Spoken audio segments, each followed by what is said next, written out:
Los trastornos visuales no orgánicos, también conocidos como pérdidas visuales funcionales, son en ocasiones un reto para el oftalmólogo. En la siguiente presentación identificaremos alteraciones funcionales, cómo despertar a simuladores y sobre todo cómo evaluar estos trastornos. Se define como trastorno orgánico visual no orgánico o funcional aquel en el cual no se aprecian hallazgos oculares o neurooftalmológicos que justifiquen la afectación visual que refiere el paciente. Se considera que representa el 5% de las visitas del oftalmólogo general, aproximadamente un 1% de las visitas que asisten a urgencias oftalmológicas y según las series entre el 4 y el 12% de las visitas al neurooftalmólogo, teniendo en cuenta que muchas de las manifestaciones de los pacientes, como no encuentran alteraciones orgánicas, son remitidos a evaluación por este subespecialista. Existen diversos tipos o causas para la pérdida visual funcional. Existe la simulación, en la cual no hay una enfermedad existente, el paciente intenta obtener algún tipo de beneficio. También puede ser que sea una elaboración o exageración de una enfermedad preexistente o que el paciente considere que tiene una incapacidad secundaria o un trastorno visual secundario a otra posible causa. También nos podemos encontrar con pacientes que tienen un trastorno psicógeno en el cual tanto hay trastornos corporales dismórficos como trastornos de conversión, como somatizaciones, en los cuales a veces no hay un objetivo de obtener un beneficio. También puede existir situaciones de síndrome de Munchausen visual, en el cual hay manifestaciones clínicas físicas, pero autogeneradas por el propio paciente, que es un trastorno ficticio de base, no tienen un trastorno, pero se lo pueden generar. Y finalmente existe la situación que es la disimulación, en la cual lo que el paciente intenta es, raramente, pero manifestar que tiene mejor capacidad visual de la que tiene por una patología de base. Lo podemos ver a veces por ejemplo, en conductores que necesitan una mejor agudeza visual para tener el carnet. Respecto al tipo de trastorno que puede presentar un paciente de una pérdida visual no orgánica, puede ser de los siguientes tipos. Puede ser de visión, tanto de agudeza visual como de campo visual, o bien de ambas cosas. Trastornos de motilidad ocular, trastornos de tamaño y reactividad pupilar, trastornos en la posición y en la función palpebral y también anomalías en la sensación corneal y o facial. El más frecuente de largo es la disminución de agudeza visual. Suele afectar más frecuentemente a niños y adultos jóvenes y en su mayoría son de sexo femenino. Puede ser de causa psicógena, sin que haya ningún tipo de obtención de beneficio, o puede ser por simulación, intentando obtener algún tipo de beneficio que no necesariamente tiene que ser económico o de incapacidad. A veces es simplemente más atención o al prestar que, por ejemplo, un compañero de colegio al llevar gafas se le ha prestado más atención, o intentar despistar algún tipo de trastorno que pueda haber en el entorno familiar. Se caracteriza por una pérdida variable de visión que no se acompaña de defecto refractivo ni alteración de los medios oculares, ni otra evidencia de disfunción retiniana o de nervio óptico. Y puede ir asociado no solo con disminución de agudeza visual, sino con alteración de los colores, con anomalías en el campo visual o ambas, y también puede a veces acompañarse de otros trastornos como dolor, fotofobia, deslumbramiento intenso. Siempre que se aprecia una disminución de agudeza visual sin causa orgánica o sin posible causa orgánica, hay que establecer un diagnóstico diferencial y a veces hay que hacer pruebas complementarias, con la ambliopía, con afectación por ceguera cortical, con neuritis óptica retrovulvar, pero en estos casos veríamos defecto pupilar aferente, con distrofia de conos y bastones, o bien con retinopatías paraneoplásicas, o bien con lesiones compresivas, tanto quiasmáticas como retroquiasmáticas. y ante la sospecha de alguna de estas afectaciones se deben realizar inicialmente las pruebas complementarias correspondientes y dejar la pérdida visual funcional como un diagnóstico de exclusión. La pérdida visual no orgánica o no fisiológica en ocasiones fluctúa, por lo tanto, si se sospecha pero no puede confirmarse, pero la sospecha es alta, se debe reexplorar en 1 o 2 semanas, explicándole a veces a los padres de que no pasa nada por esperarnos varias semanas a la reexploración, pero, como hemos comentado antes, hay que considerar siempre la realización de pruebas complementarias para excluir las otras causas.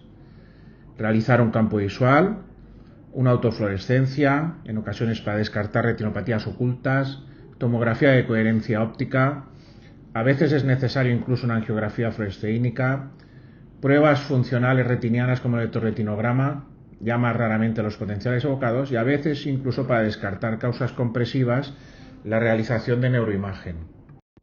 Existen en ocasiones signos que nos tienen que hacer sospechar inicialmente a veces de que estamos frente a una pérdida visual no orgánica. Es típico este artículo del grupo de Nancy Newman en Emory, en el cual explican que la probabilidad de que un paciente tenga una pérdida visual funcional cuando acude a la consulta con gafas de sol y no se aprecia ninguna anomalía es mucho más alta. El diagnóstico de la pérdida visual funcional se basará cuando el paciente tiene una disminución de agudeza visual, inicialmente en la historia clínica, y es muy importante diferenciar si la pérdida visual es unilateral o bilateral. Si la pérdida visual es muy severa, de no percepción luminosa o percepción luminosa, se puede evaluar la deambulación en consulta.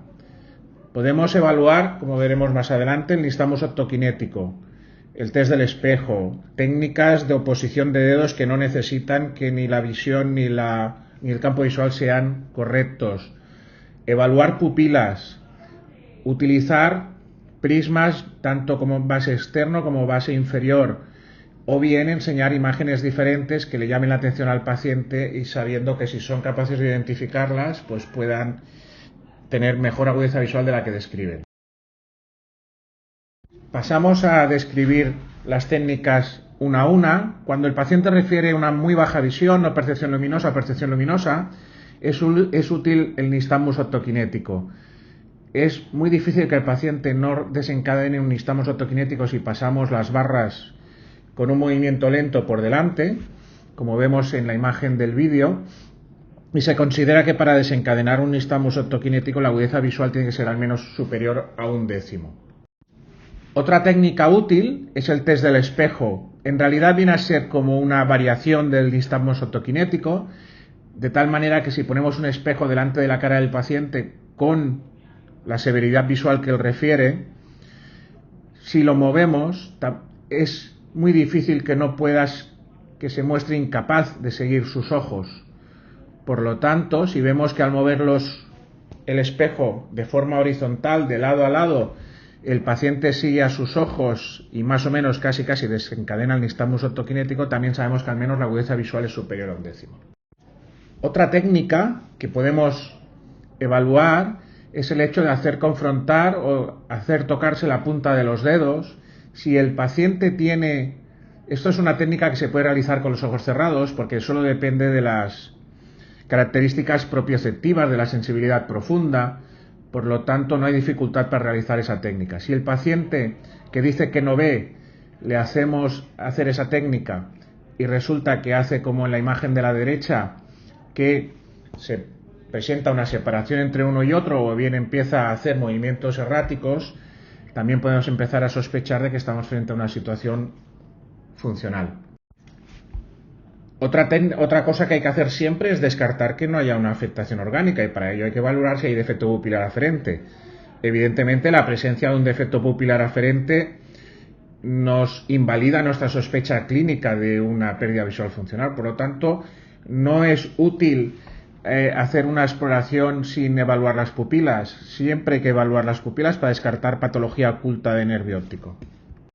Otra técnica cuando un paciente tiene baja agudeza visual es colocar un prisma bien amplio de base externo o bien de base inferior, con lo cual se desencadena cierto grado de movimiento cuando hacemos el cover test. Si hacemos fijar al paciente en una posición lejana y ponemos otro tipo de fijación con una agudeza visual determinada, superior a 0,1 o 0,2, y realizamos el cover test y el paciente es capaz de hacer el movimiento de refijación, nos estará diciendo que la agudeza visual es mejor porque es capaz de verlo para fijar. También será valorable si el paciente le engañamos y le preguntamos si ve doble o normal, si le colocamos un prisma vertical de 10 dioptrías que no puede compensar y le preguntamos si está viendo dos imágenes y nos dice que sí, sabemos que al menos la agudeza visual llega a la imagen que hemos enseñado. Otras maniobras ya más groseras consiste en realizar maniobras o situaciones de imágenes diferentes, es decir, por ejemplo, podemos realizar test de movimientos cuando el paciente no tiene campo de visión en un ojo y realizamos un movimiento como de amenaza rápida o de acercarnos rápidamente con el dedo al ojo, o bien situaciones de contraste que pueden llamar la atención. Se puede hacer firmar al paciente en un papel. El paciente generalmente suele ser capaz de hacer su firma. Situaciones de sorpresa, colocar objetos por en medio cuando entra a ser reexplorado el paciente, darle la mano, y si nos da la mano es que nos ha visto al menos la mano cuando se la que estamos dando cuando nos despedimos, o podemos enseñar revistas o imágenes anómalas que puedan ser chocantes o llamar la atención, con lo cual de alguna manera rompemos un poquito también el hilo conductor de esa pérdida visual funcional. Si la pérdida visual no es muy severa, de lo que refiere el paciente, y la agudeza visual está entre 0,05 y 0,5, hay una serie de técnicas que nos son útiles para ello, ¿no? Por ejemplo, una de ellas es evaluar, primero siempre hay que evaluar cada ojo por separado, evidentemente, pero en vez de empezar por la agudeza visual más baja, es decir, por 0,05 o 0,1, despistamos al paciente y lo empezamos a explorar por las agudezas visuales más exigentes, por el 1,2, el 1,0 o el 1,5, y vamos poco a poco cambiando las letras horizontalmente sin decirle al paciente, explicándole al paciente que igual lo puede ver un poco mejor porque es un poco más grande cuando en realidad no es así. También es cierto que podemos utilizar agudezas visuales a diferentes distancias. A veces nos hemos encontrado con pacientes que son capaces de vernos 0,05 a distancia de 6 metros, pero en el momento en que lo acercamos a la mitad de distancia, que en teoría lo máximo que podría ver es 0,1, no son capaces de vernos 0,5, 0,6, con lo cual ya vemos que ahí hay un componente funcional. Y la otra manera es intentar evaluar si hay una cierta correlación entre agudeza visual cercana y agudeza visual lejana, porque nos podemos encontrar con que el paciente de lejos manifieste que ve mal y en cambio de cerca vea bien. Otras técnicas útiles son la de la refracción o pseudorefracción, que comentaremos después, la evaluación de la agudeza visual con el duocromo, con lo cual evaluamos cada ojo por separado, depende del filtro que tengan delante, lo mismo con el test de los colores con gafas rojo-verde, el uso de gafas polarizadas, test de disociación prismática, o bien decirle que vamos a evitar sus trastornos de medios, que puede haber trastornos de medios, corneal o cristalino, y utilizar el enfoque sobre la retina de unos ototipos como utilizaba antiguamente el Potential Acuity Meter. Cuando hablamos de refracción entre comillas, que siempre hay que evaluar una refracción de estos pacientes porque hay que descartar también ambliopías, etcétera, una de las técnicas que se utiliza es hipermetropizar el ojo normal. Pero nos tenemos que colocar delante en binocular y que el paciente no sea consciente de que nosotros estamos intentando engañarle, sino que a veces jugar mucho con los movimientos de las monturas e intentar que no intente ocluir el ojo normal, porque si no se dará cuenta que lo que está viendo es con el ojo anómalo, o con el que él refiere que es anómalo. Una técnica que es muy útil y que a mí me gusta mucho es la que vemos en la imagen, es la de los pares de cilindros. Si colocamos delante del ojo normal un cilindro de 3 dioptrías positivo y otro de 3 dioptrías negativo, se equilibran. Entonces el paciente en binocular nos tiene que estar viendo una buena visión. Pero poco a poco sin que el paciente se dé cuenta y intentando de que no parpadee y no compare un ojo con el otro, le vamos girando los cilindros de tal manera que al final se cruzan. Al cruzarlos, en realidad no tenemos unos cilindros que se equilibran, sino que tenemos un cilindro que nos genera 6 dioptrías de cilindro. Por lo tanto, un paciente con 6 dioptrías inducidas delante del ojo sano, la visión será muy baja. Y entonces asumimos que lo que está viendo, lo está viendo con el ojo que el paciente considera patológico. Otra técnica que podemos utilizar es determinar la agudeza visual con el test duocromo. Colocamos un filtro rojo y un filtro verde, uno delante de cada ojo. Sabemos que rojo y negro se anulan y entonces tenemos una zona de los fototipos que están en negro, pero podemos determinar y saber delante de cada uno de los cristales cuál es el que está viendo en un lado o en el otro. Sabemos que lo que se está viendo con el rojo es con el cristal rojo y lo que se está viendo con el fondo verde es con el cristal verde. Otra utilidad es utilizar el test de los colores con gafas rojo-verde, que también nos puede dar evaluar si hay o no hay anomalías asociadas, aunque este es mucho más difícil de realizar y no siempre nos da un resultado tan fiable. Podemos utilizar gafas polarizadas también para determinar la estereopsis. Si le realizamos el test de estereopsis y nos dicen un ángulo de arco determinado, de una estereopsis determinada, podemos estipular más o menos cuál es la agudeza visual mínima necesaria para identificar esa situación de estereopsis. También podemos utilizar el test de disociación prismática, como hemos dicho antes, tanto para generar tropias o forias, de tal manera que al hacer el cover test, si el paciente dice que no ve nada, pero tiene el prisma delante, realizaría una búsqueda de fijación para mover hacia el punto de fijación o hacia la letra que tengamos puesta para fijar. De la misma manera, también podemos colocar una disociación prismática colocando un prisma de base inferior de 10 dioptrías delante de uno de los dos ojos y preguntarle al paciente si tiene diplopia o no. Como ya hemos comentado, otra de las alternativas es utilizar sistemas que nos permitan evitar los medios, tanto corneal como cristaliniano, y así se lo explicamos al paciente diciéndole: mire, usted puede tener una anomalía en cualquiera de estos sitios, pero vamos a proyectar exactamente encima de la retina para ver qué capacidad tiene, que es lo que utilizaba antiguamente el Potential Acuity Meter, con el fin de determinar qué potencial agudeza visual tenía un paciente si iba a ser intervenido de cataratas.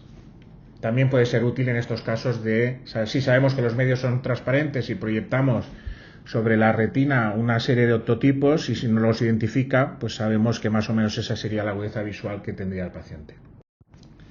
Respecto al tratamiento, hay que diferenciar claramente entre lo que es una disminución de agudeza visual funcional en un niño, que la mayoría de las veces es un proceso benigno, autolimitado y que es fácil de despistar, a las situaciones de adultos que muchas veces o bien estamos hablando de un trastorno de conversión o bien nos estamos encontrando frente a un paciente que intenta obtener algún tipo de beneficio por simulación de pérdida de agudeza visual, con lo cual es muy difícil a veces intentar engancharlos o descompensar y identificar que esta pérdida visual es funcional. Pero nuestro objetivo no es tratar estos pacientes, no es nuestro objetivo ver hasta dónde o qué es lo que están buscando, sino que nuestro objetivo es identificar si la pérdida que refiere el paciente es orgánica o no. Por lo tanto, no vamos a entrar en discusión con el paciente, sino que simplemente elaboraremos el informe correspondiente para decirle cuál es la situación y ya está, nada más. Quiero decir, si vemos que el paciente tiene un trastorno psicológico o psiquiátrico de base, con buenas palabras les diremos que probablemente sea una situación nerviosa, etcétera, pero no vamos a entrar nosotros en el fondo del tratamiento en este tipo de pacientes. Muchas veces no se manifiesta solo en un defecto de agudeza visual o en un trastorno de agudeza visual, sino se manifiesta como defectos de campo visual. La mayoría de las veces suelen ser de forma de retracción de campo visual. Es típica la imagen treboliforme que puede aparecer a veces, Otros a veces pueden manifestar cualquier tipo, un escotoma central unilateral o bilateral, una hemenopsia unilateral, hemenopsias bitemporales, hemenopsias binasales, hemenopsias homónimas. En estas situaciones en las cuales puede haber alguna sospecha de afectación de vías es siempre prioritaria la neuroimagen. En otras situaciones vemos situaciones muy claras, como puede ser esta imagen en la cual vemos un defecto campimétrico con características treboliforme. A veces es útil realizar campimetrías computerizadas de diferente tamaño, porque no hay a veces la expansión que esperaba por el cambio del tamaño del estímulo. Si alguien dispone de campimetría de Goldman, cosa que cada vez es menos frecuente a nivel de los centros oftalmológicos, puede realizar una perimetría con Goldman. Los patrones que podemos ver son básicamente los inferiores, es decir, una imagen en espiral, diferentes relaciones con los tamaños de las isópteras, cosas que no son esperables. En esas situaciones también estamos frente a una pérdida visual funcional. Y ya de forma más avanzada podemos realizar campos visuales en pantalla tangente a diferente distancia. Recordemos que cuando aumentamos la distancia se expande el campo, por lo tanto ahí es útil una pantalla tangente. Esperaríamos que si está a 1 metro tenga un campo visual determinado y si está a 2 pues se amplíe. Podemos realizar campimetrías con diferente tamaño, tamaño 3 o tamaño 5. Podemos realizar campos visuales unilaterales o binoculares. Es muy útil la campimetría computerizada según la técnica o el programa Easterman, que hace campimetrías binoculares, con lo cual si un paciente reproduce un defecto de un solo ojo vertical en una zona donde el otro campo es normal, pues esperaríamos seguramente una afectación funcional. Y también puede ser útil para evaluar movimientos de los sacádicos en la búsqueda del campo visual afectado. Es decir, si vemos un paciente que está fijando a un estímulo, pero de repente aparece un estímulo visual en una zona del campo ciego y el paciente hace un movimiento de búsqueda hacia esa zona, pensamos que probablemente ese campo visual no está tan afectado como el paciente refiere. Otras situaciones que a veces explican los pacientes son situaciones de diplopia. La diplopia monocular no es una causa neurooftalmológica, no tiene causa neurooftalmológica. Es cuando el paciente ve dos imágenes separadas iguales de un objeto con un solo ojo. Es muy raro que las dos imágenes sean exactamente iguales. Y las causas orgánicas suelen verse como una sombra o un relieve y suelen mejorar con agujero estenopeico.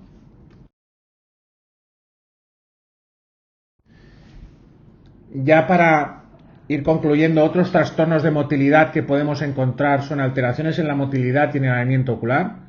Hay pacientes que pueden tener trastornos de la fijación, nistagmus voluntario, como vemos aquí en una antigua actriz folclórica española, oscilación voluntaria de los sacádicos. También podemos encontrar trastornos de la motilidad y la fijación, y ahí el más frecuente y que a veces es de difícil manejo es el espasmo del reflejo de cerca. Muchas veces estos pacientes pueden tener algún tipo de antecedente traumático y manifestar que se manifiesta desde entonces. Ya es más raro que haya parálisis de la mirada vertical y horizontal. Excepcionalmente podemos encontrar parálisis o insuficiencias de convergencia. Ya os digo, el más frecuente en los trastornos de motilidad o de fijación suele ser el espasmo del reflejo cercano, un espasmo acomodativo. Otros de los trastornos no orgánicos de la acomodación son el espasmo acomodativo o espasmo del reflejo de cerca, en lo cual vemos una fluctuación de endotropia en mirada próxima, y es importante mirar en ese momento el estado de las pupilas, porque serán pupilas generalmente muy mióticas. Ya más raramente es la debilidad o parálisis de la acomodación. Pueden existir también trastornos no orgánicos o no patológicos del tamaño de la actividad pupilar, como podría ser, por ejemplo, la anisocoria esencial. Otras situaciones que podemos ver es a veces los pacientes que están tomando algún tipo de medicación pueden encontrarse con pupilas con tendencia a estar algo más dilatadas, sobre todo si están tomando anticolinérgicos, antidepresivos o psicotropos. Y finalmente puede haber situaciones en las cuales el paciente se haya puesto algún tipo de colirio midriático bien de forma voluntaria o bien de forma involuntaria, en la cual aparece una pupila fija dilatada, pero que es inducida secundariamente por dicho efecto farmacológico. Asimismo, existen trastornos no orgánicos de la función palpebral. Uno de ellos puede ser el blefarospasmo, que puede necesitar a veces tratamiento con toxina botulínica. Otras veces el blefarospasmo, en el momento en que se despista al paciente, desaparece. Entonces podemos diferenciar entre un blefarospasmo esencial o un blefarospasmo voluntario.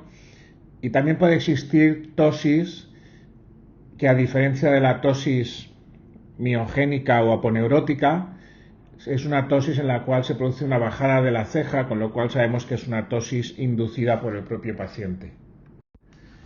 Existen trastornos de la sensibilidad facial y corneal. Puede haber anestesia o hipoestesia en algunas situaciones, y puede haber, tal vez más frecuentemente, hiperestesia, en la cual el paciente presenta una hipersensibilidad exagerada. Puede asociarse a veces con otro tipo de enfermedades. Puede haber trastornos no orgánicos del lagrimeo. Se han descrito situaciones de lágrimas de sangre, en la cual el paciente se ha autoinyectado lágrimas o sangre en el fondo de saco, o incluso lágrimas de cristal, en el cual salió en un periódico que una paciente era capaz de llorar lágrimas de cristal y en realidad eran pequeños cristalitos que la propia paciente se colocaba en su fondo de saco. Respecto a lo que hay que hacer en este tipo de pacientes, bien sean no orgánicos funcionales o bien sea alguien que intenta obtener algún tipo de beneficio, que entraríamos dentro del campo de la simulación, es muy importante no enfrentarse con el paciente, si no el paciente se cerrará en banda y no se dejará explorar más, e incluso puede ponerse en algunas situaciones a la defensiva o en contra del médico. Demostrar siempre, para tener la certeza, que hay una inconsistencia entre la exploración y los síntomas que refiere el paciente.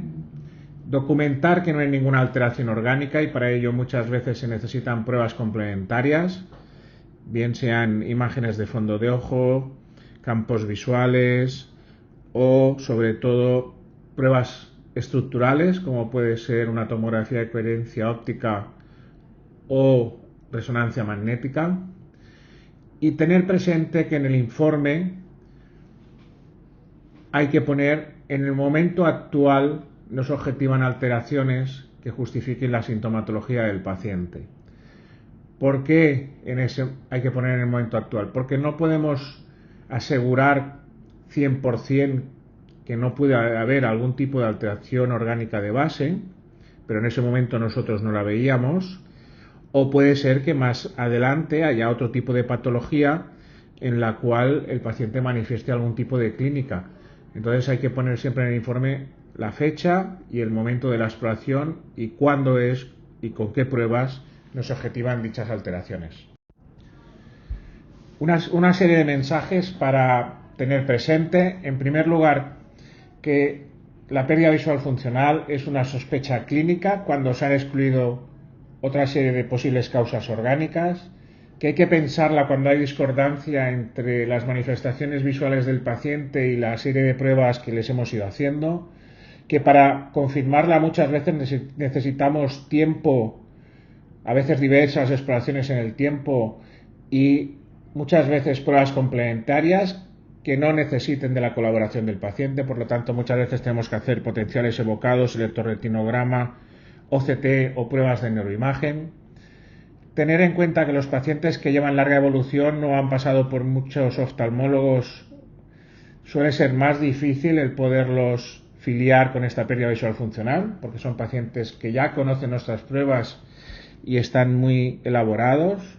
Por lo tanto, hay que tener un arsenal muy amplio de pruebas para que no siempre el paciente sea explorado con la misma. Tener en cuenta también que no es función del oftalmólogo ni el tratamiento ni discutir con el paciente esos beneficios que pudiera obtener, ni tan solo hay que poner las limitaciones que puede tener con la pérdida que refiere, sino simplemente documentarla, como hemos visto en el informe anterior.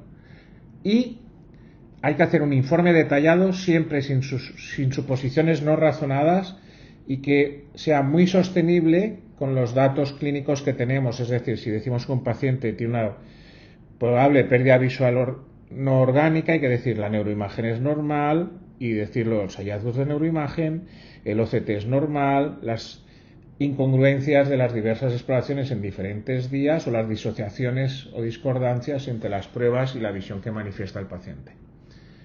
Muchas gracias.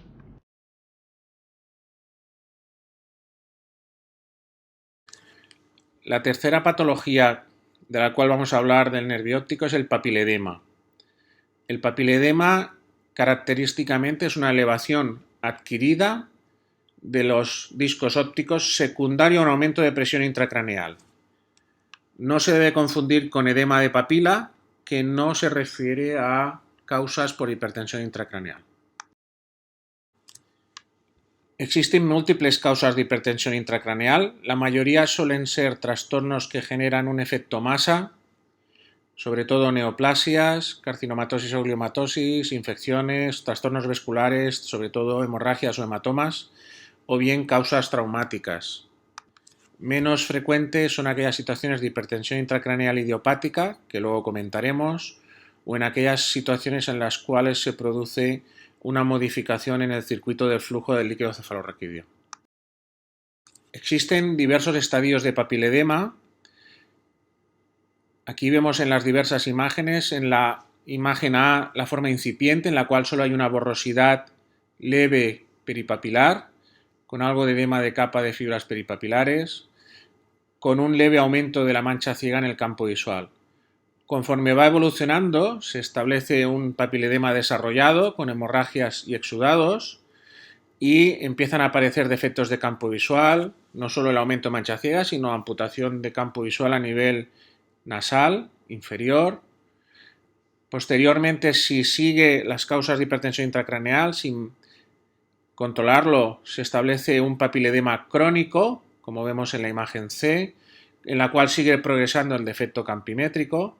Y finalmente, si se sigue sin tratar la causa del papiledema o es inmanejable, se puede acabar instaurando una atrofia óptica que es algo borrosa, no es tan clara como la atrofia óptica primaria, en la cual puede acabar apareciendo una pérdida completa del campo visual, como vemos en la imagen de al lado. Generalmente, siempre que vemos un paciente con papiledema, hay que descartar sobre todo una lesión ocupante de espacio. Por lo tanto, lo primero que necesitamos es neuroimagen y si es en urgencias necesitamos obtener un TAC cerebral. Si el TAC cerebral es normal, entonces hay que obtener una resonancia y probablemente una punción lumbar, porque igual nos encontramos frente a una hipertensión intracraneal idiopática. La hipertensión intracraneal idiopática afecta de mayor frecuencia a mujeres con una incidencia entre 2 y 10 a 1, con un IMC elevado, una obesidad manifiesta, y suele aparecer en la tercera década de vida. Se caracteriza por una elevación de la presión intracraneal superior a 200 milímetros de agua, una composición de líquido cefalorraquídeo que es normal, por lo tanto hay que descartar también procesos meningios, etc., y unos signos y síntomas únicamente atribuibles al aumento de la presión intracraneal, pérdidas visuales transitorias, acúfenos o diplopia por paresia de sexto nervio. Y como ya hemos comentado previamente, el estudio neuroradiológico, tanto de resonancia magnética como de fleborresonancia, tiene que ser normal. Se puede presentar de forma primaria la hipertensión intracraneal idiopática, pero también puede aparecer formas secundarias. Entre ellas, las más frecuentes es la asociada a fármacos, generalmente a tetraciclinas en niños o a la ingesta de vitamina A, complementos de vitamina A. Recientemente también se ha descrito asociado al uso de fármacos antineoplásicos inhibidores de tirosinquinasa. También puede aparecer en situaciones de dificultad de retorno venoso, como en cirugía radical de cuello, en algunas alteraciones sistémicas, metabólicas, como el hipoparatiroidismo, anemia ferropénica u otras, y sobre todo puede aparecer también en situaciones de trombosis de los senos durales por dificultad del drenaje del líquido cefalorraquídeo. Se produce a veces en otitis media, sobre todo en niños, en mujeres tanto por el uso de anticonceptivos orales o en el embarazo, o en otras enfermedades sistémicas como en el lupus o en síndrome antifosfolípido.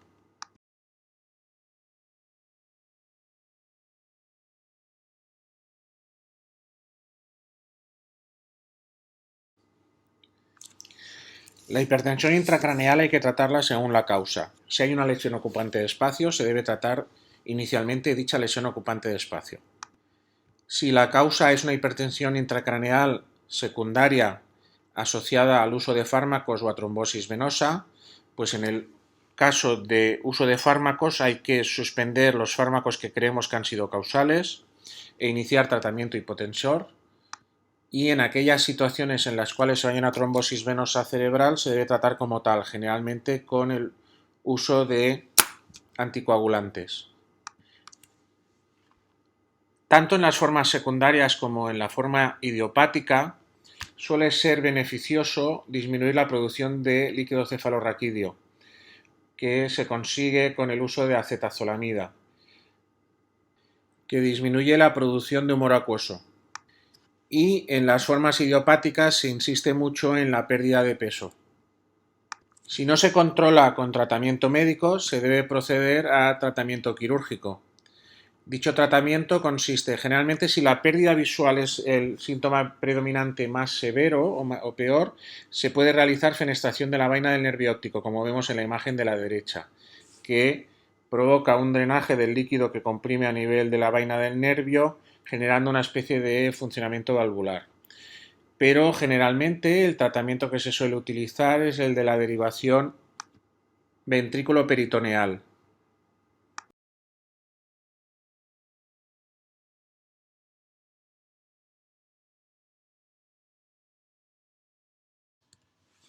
Otro trastorno a reseñar como neuropatía óptica es el papiledema por hipertensión intracraneal idiopática. Podemos encontrar papiledema por cualquier lesión ocupante de espacio, pero también existe la situación de la hipertensión intracraneal idiopática, en la cual generalmente en mujeres obesas se produce un aumento de la presión intracraneal con la afectación papilar correspondiente y la pérdida visual y de capa de fibras nerviosas y de células ganglionares subsecuente.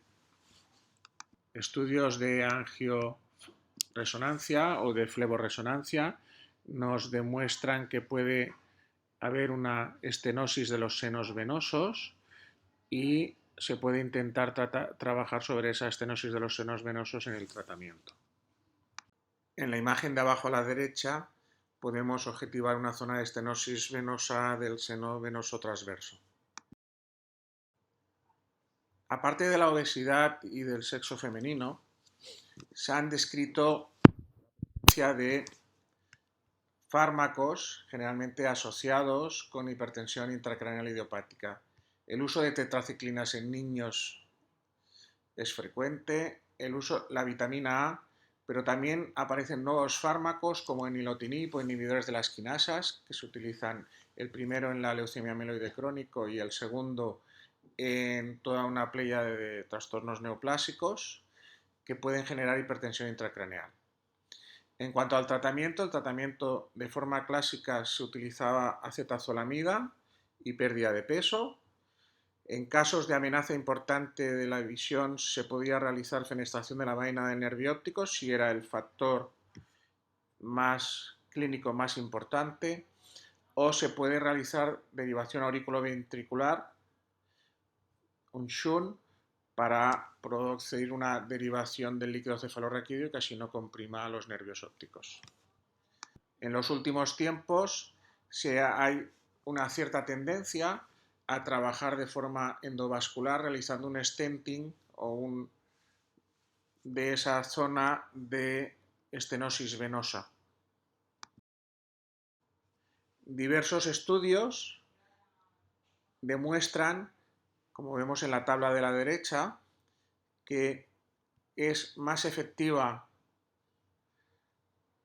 el stenting de los senos venosos, que los sistemas de derivación ventriculoperitoneal, y no digamos ya del lomoperitoneal, o incluso de la fenestración de la vaina del nervio óptico, tienen menor riesgo de fallo y menor índice de complicaciones generales.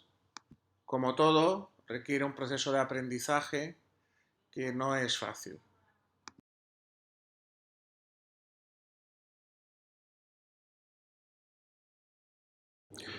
Otro trastorno que generalmente es también de causa neurooftalmológica es la miastenia. Puede existir de forma ocular aislada o de forma generalizada. Se produce porque hay una serie de anticuerpos que bloquean la respuesta muscular. Hay un bloqueo de los receptores de acetilcolina por anticuerpos antirreceptor de acetilcolina, aunque se han descrito otra serie de anticuerpos, por ejemplo anti-MuSK. Y como hemos dicho, puede ser una forma simplemente ocular o bien generalizada. Se caracteriza por la presencia de ptosis, que además puede ser variable, mejor abertura palpebral por la mañana y peor por la tarde o por la noche. Se produce claudicación, respuesta en el momento en que se pide más ejercicio sobre los párpados o sobre la musculatura extraocular, se produce un deterioro de la función. Y a nivel de motilidad ocular extrínseca puede dar cualquier tipo de alteración motora. Suele dar más trastornos verticales, pero también se han descrito trastornos horizontales y muchas veces no siguen un patrón claro. Para su diagnóstico se puede utilizar el test del hielo, como vemos abajo, que en situaciones de ptosis el hielo mejora la transmisión neuronal, con lo cual colocando hielo sobre el párpado durante 2 minutos y quitándolo inmediatamente se ve una mejor abertura palpebral. Y en aquellos casos en los cuales haya trastornos de motilidad también se puede utilizar el test del tensilón o de la piridostigmina, que se pone endovenoso y se produce una respuesta relativamente inmediata, pero hay que ir con cuidado porque a veces produce bradicardia. La determinación de anticuerpos suele ser la más característico, determinación de anticuerpos antirreceptor de acetilcolina, anti-MuSK o incluso últimamente algunos más que se han descrito. Y probablemente el gol estándar es la electromiografía en fibra simple, en la cual se produce un estímulo repetitivo sobre un grupo muscular y que se produce una pérdida de actividad con el tiempo de estimulación. Se llama también electromiografía de fibra simple o electromiografía en jitter. Ambas son muy efectivas para el diagnóstico. En muchos casos, inicialmente el paciente es diagnosticado de miastenia ocular, pero aproximadamente entre un 65 y un 70% evolucionan a forma generalizada. Aquí vemos un ejemplo de miastenia ocular en la cual vemos la ptosis, el trastorno de motilidad no sigue un patrón claro, que es muchas veces característico. Hay que pensar también en miastenia en aquellos pacientes que vienen con un trastorno de motilidad determinado y que en la siguiente exploración no se parece en nada, es decir, con una gran variabilidad en la motilidad ocular.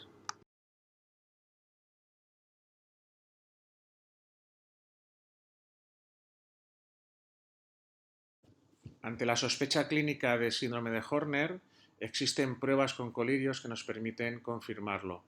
El gol estándar es el uso del colirio de cocaína diluida, entre el 4 y el 10%, que lo que hace es incrementar la anisocoria porque provoca muy poca respuesta en la pupila afecta y sí que produce respuesta por liberación de neurotransmisor, de noradrenalina, provocando un incremento de la midriasis en la pupila normal.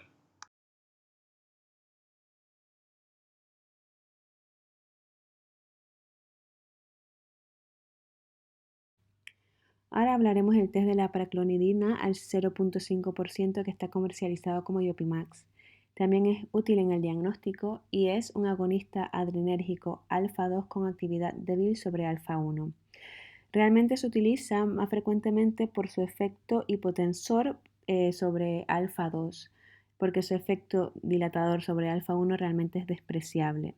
Ahora, si tenemos un ojo con síndrome de Horner que ha perdido su inervación simpática, hay una regulación al alza de los receptores alfa-1 postsinápticos y entonces esta dilatación sí que es apreciable. Lo que hacemos es aplicar una gota de Yopimax en cada ojo, esperar 45 minutos y es positivo cuando vemos una reversión de la anisocoria. En la imagen superior vemos un síndrome de Horner izquierdo con tosis y miosis. Ponemos la preclonidina en ambos ojos y luego de esperar 45 minutos vemos que hay una reversión de la anisocoria. Ahora la pupila más pequeña es la derecha y vemos que también mejora la tosis. Este test es sensible y específico si hay supersensibilidad por denervación, y esto generalmente ocurre cuando el paciente lleva más de 2 semanas con síntomas. Si estamos frente a un Horner hiperagudo y un test de aproclonidina negativo, lo recomendable sería hacer un test con cocaína. Es importante saber que la aproclonidina no se puede utilizar en niños menores de 2 años, ya que puede causar letargia y depresión respiratoria.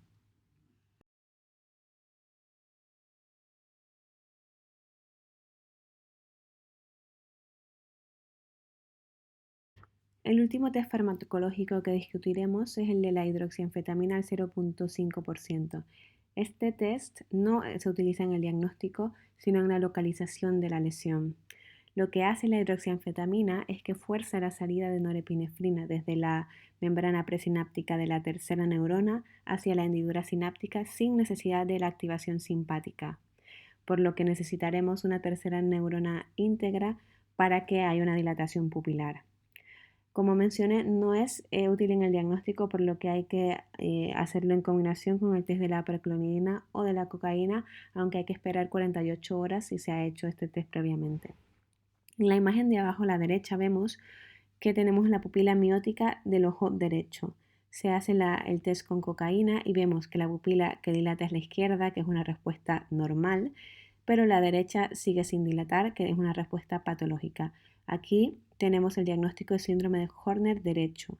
Entonces instilamos la hidroxianfetamina y vemos que hacia el lado derecho dilata la pupila, por lo que tenemos una tercera neurona íntegra y podemos hablar de un síndrome de Horner central o preganglionar.